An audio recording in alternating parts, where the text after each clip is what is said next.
Tomorrow's leaders have got to have a deep sense of history, understand history in a profound way that actually effectively says learn lessons from your history.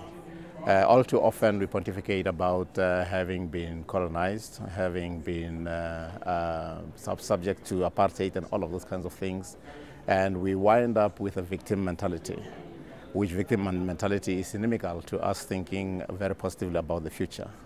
Now, I want to suggest that where we are concerned and where the leaders of tomorrow are concerned, they should develop a sense of efficacy that says, in fact, I can face up to the challenge of the future based on what it is I have learned from the past. We're talking about tomorrow's leaders today, and already a long-standing debate about nationalisation is being advanced by the ANC Youth League, seen as tomorrow's leaders.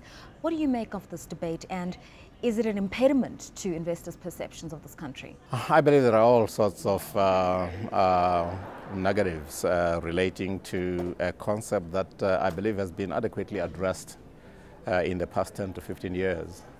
The ANC historically has been talking about nationalisation. The subject matter has been exhaustively debated to a point where our first president of a democratic South Africa interfaced with people internally to our nation as well as externally.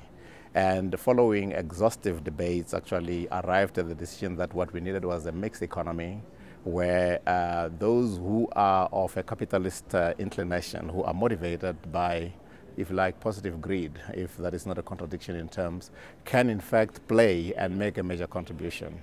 So that is one dimension. The other dimension from where I see it, anybody who talks about nationalisation probably does not quite understand the dynamics of an economy that actually encourages those of a free enterprise mentality.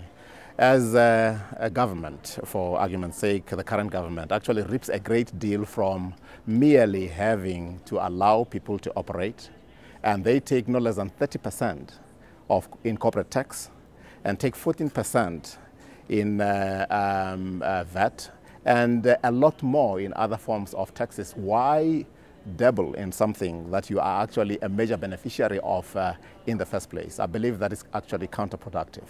Now, a lot has been said about the South African economy and really mobilizing the resources of this country towards a successful 2010 World Cup. But what about the post-2010 economy? Will we be able to attract FDI? Because although the JSE has been performing really well in terms of portfolio flows, we're not seeing as much impetus when it comes to foreign direct investment. Why is that? Yes, dealing with the rand, I'll leave that to those that are better equipped as economists, but there is a sense in which I believe we need to be highly productive. We're talking about tomorrow's leaders. Tomorrow is in fact about a contest for resources, future resources. And where that is concerned, I would suggest that South Africans and Southern Africans and Africans have got to think a lot more strategically. What makes China operate the way that it does is that China as a continent, I don't believe it's a country, I believe it's a huge continent. In terms of numbers of people, it's an even bigger continent than Africa. And Africa has got to think strategically by way of consolidating its regional blocks, i.e. SADC, ECA as in the East African Community, ECOWAS, and even the Maghreb region, and in due course consolidate that to be able to stand up to the various huge economies that actually come in here self-serving. And it must come to the table with its own terms. If you are going to trade, know where you stand and operate in a manner that will ensure that the proceeds of your trading are equi-beneficial. You keep on referring to the needs for efficacy in the African economic space. What do you think is holding us back as an emerging market? China growing at 9.8%, India the same. Why can't Africa and South Africa leverage themselves to that level? I believe there are a number of issues that actually are attendant on keeping foreign direct investors outside. Amongst these would be the way they perceive South Africa, the region, and the continent.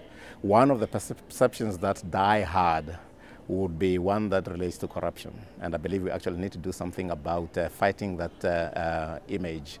One grants that in order for corruption to actually thrive, there's got to be a corruptor and a corruptee. But unfortunately, we are perceived as those that are very, very amenable to corruption. And as the NEPAD Business Foundation, in fact, we advocate that a great deal. And secondly, governance. If you're known to be weak on governance and people don't know what to expect as they come to invest in your country, chances are they'll stay clear of you and go to geographies where they are sure of the predictability of how those geographies actually operate socio-economically and socio-politically.